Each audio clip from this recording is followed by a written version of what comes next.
Hello, everyone. Alex Bradage reporting in from Kanab, Utah. I wanted to give everybody an idea of how my journey towards sustainable living has been going since the last video. So here's my winter update. Basically, I needed land and a container to put my stuff in. I fumbled through learning as much as I could about the whole process as fast as possible. Like I never knew most land purchases completely ignore the third dimension underground and are limited to only the surface. I spent months online researching and narrowing down potential sites. I went down many broken roads far from civilization, leading to affordable swampland with a deliverance vibe. I even made an offer on a decent piece of land that was turned down for a lesser offer due to my plethora of questions and inexperience in land deals. When prospects were dwindling, I miraculously found a little piece of peace on a beautiful island. There in front of me was acreage decimated by logging, but replanted and starting to come back. It was the perfect and only opportunity so far for me to rehabilitate and augment a chunk of raw land that was affordable. This place was relatively level, clear, fertile, in the sun, and far enough away from major counties so that I would have the freedom to explore Earthship tech with less red tape than if I stayed near a metropolis. I even met a potential neighbor that also was a city ditcher. I knew I had to move quickly to secure this land for myself. The energy on the island was too good and it already felt like home. I then had to deal with all the fun legwork of purchasing land and putting a container on it. Purchasing meant bouncing offers back and forth, starting acceptance, surveying the land, getting a wetlands consultation, and then finally closing. I then was able to appease the planning department enough to obtain exemption from needing a building permit for the container thanks to fantastic drawings donated to the cause. I had the land, but I still needed to get a container to hold my stuff out to and onto the lot. My financial clock was ticking as my savings was getting eaten up every month I paid rent.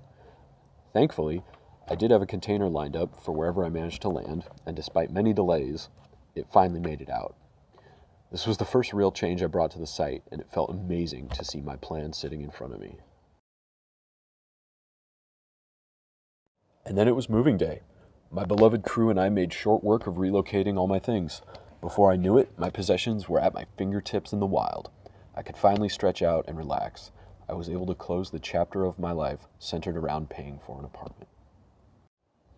Goodbye, luxury. It was lovely for a time, but renting a place felt oppressive, as there was no long-term security. I then got to enjoy a little downtime over the holidays and work on my designs. I even met a power engineer on a snow warning day because I didn't want to delay.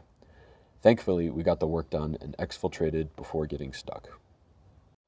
Once the snow thawed, I wanted to get my first green shelter up. People told me it would be really hard to build in Washington in January, but my naivete and enthusiasm would not be thwarted.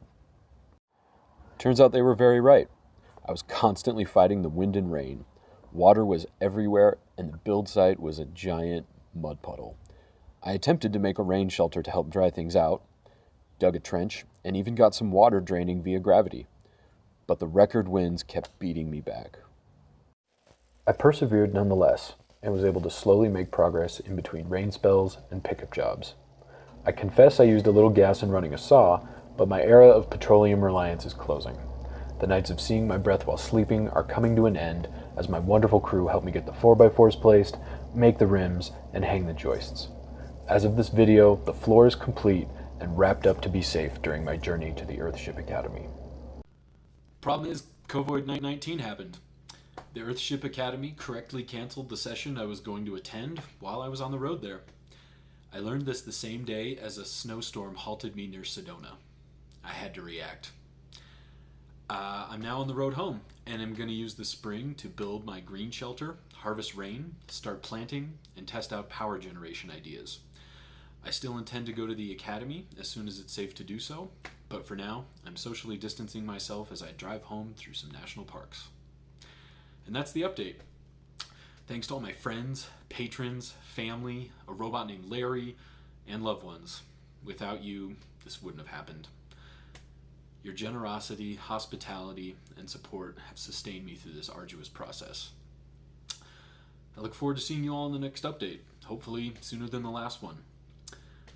So please like, subscribe, share, and let's help make sustainable living a part of our lives.